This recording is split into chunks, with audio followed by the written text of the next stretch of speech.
Coffee shop එකක නැත්තම් bus වලට එකේ එයාපෝට් එකේ මේ ඉන්න ගමන් තියෙන ෆ්‍රී වයිෆයි යූස් කරනවා නේද?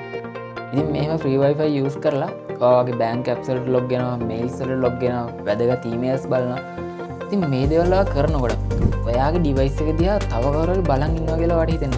මේක ඇත්තටම වෙන්න පුළුවන්. අද අපි කතා කරන්නේ VPN ගැන. ඇයි VPN යූස් කරන්න ඕනි? මේ විදිහට පබ්ලික් වයිෆයි යූස් කරන සේෆ්ද? මේ හැමදේම ගැන කතා කරමු. මුලින් මම අර කලින් කියපු කතාවේ තිබ්බ පබ්ලික් වයිෆයි කතන්දරය. ඔයා මෙහෙම වෙන වයිෆයි එකකට කනෙක්ට් වෙලා ඉද්දි අදාළ වයිෆයි එකේම තව හැකර් කෙනෙක් ඉන්නවා නම් ඒ හැකර් කෙනෙක්ට පුළුවන් ඔයාගේ ඩිවයිස් එකට ඇක්සස් ගන්න මේ වයිෆයි කනෙක්ෂන් එක හරහා.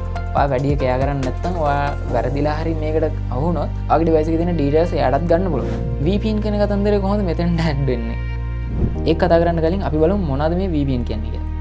VPN කියන වචනේ තේරුම තමයි Virtual Private Network කියන එක. ඉතින් ඔය ඉන්ටර්නෙට් කියන්නේ හයිවේ එකක් කියලා. ඉතින් ඔයා මේ හයිවේ එකේ ඔයාගේ කාර් එක පදගෙන යනවා.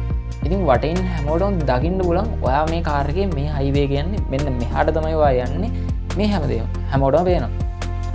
ඉතින් මේ VPN එකකදී වෙන්නේ මෙහෙම අර කොමන් ඉන්ටර්නෙට් එකේ තියෙනකොට එයාලා ටනල් එකක් හදලා දෙනවා ඔයාට විතරක්. මේ ටනල් එක ඇතුලෙන් තමයි ඔයා යන්නේ. හිතන්නකෝ දැන් ඔයා අර හයිවේ එක නෝඩ වෙන ටනල් එකක් ඇස්සේ ඔයාගේ කාර් එක පැදගෙන යනවා. ඒතර එළිය ඉන්න කාටවත් පේන්නේ නැහැ ඔයා යනවද ඉන්නවද කියලාවත්. ඒ වගේම ඔයා යන්නේ කොහෙටද කිසිම දෙයක් වෙන කාටවත් පේන්නේ නැහැ. ඉතින් මේකම තමයි VPN වලදීත් වෙන්නේ. එතකොට මේ VPN එකේ යන සිග්නල් එක කවුරු හරි ඉන්ටරප්ට් කරලා බැලුවොත් එයාට කිසි දෙයක් බලා ගන්න හම්බෙන්නේ නැහැ. නිකන් අර කෝඩ්ස් ටිකක් විතරක් එයාට පෙන්නනවා. ඒ කියන්නේ ඔයා ගැන කිසිම තොරතුරක් වෙන කිසිම කෙනෙක්ට හොයාගන්න බෑ ඔයා VPN පාවිච්චි කරනවා නම්.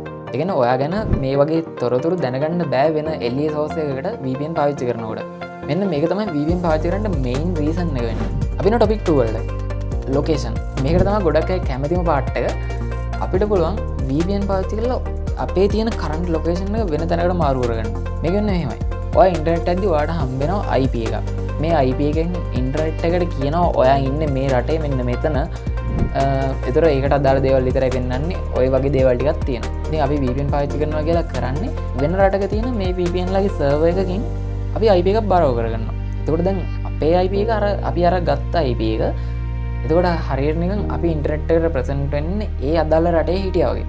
අපේ කරන්ට් IP එක මෙතනින් එහාට වැඩ කරන්නේ නැහැ. අර IP එකෙන් තමයි අපි ඉස්සරහට යන්නේ. මොකක් නිසාද ඔයා ඇත්තටම VPN එක පාවිච්චි කරන්නේ? Public Wi-Fi. ඔයා ඇත්තටම මෙහෙම පබ්ලික් Wi-Fi යූස් කරනවා නම් ඒ වගේ මොන හරි ඔයාගේ වැදගත් වැඩ කරනවා නම් අනිවාර්යයෙන්ම VPN එක යූස් කරන්න ඕන.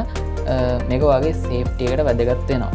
මේ දේවල් එක්ක අපි VPN පාවිච්චි කරනකොට VPN තියෙනවා free, paid ඔය වගේ version දෙකකින්ම. එතකොට දැන් මෙතනදී පොඩි වර්නින් එකක් දෙන්න තියෙනවා free VPN වා යූස් කරන්න ඉන්නවා.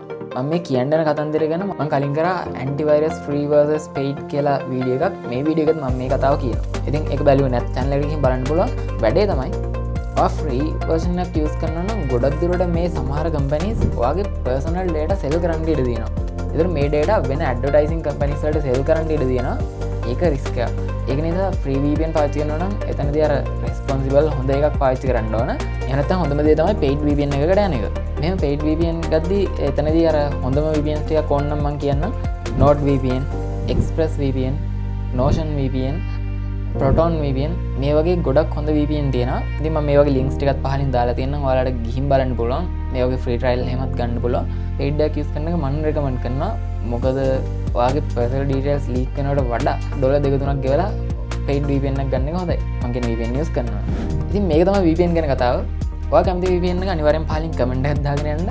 එහෙනම් channel එක subscribe කරලා නැත්නම් ඔය subscribe button එක click කරන් යන්න. මොකද channel එකේ ඉන්න 98%ක් විතර subscribe කරපො නැති අය videos බලන්නේ. subscribe කියන බාය එකත් පොඩ්ඩක් ඉස්සරහට ගමු. ඒ නිසා subscribe කරන්න.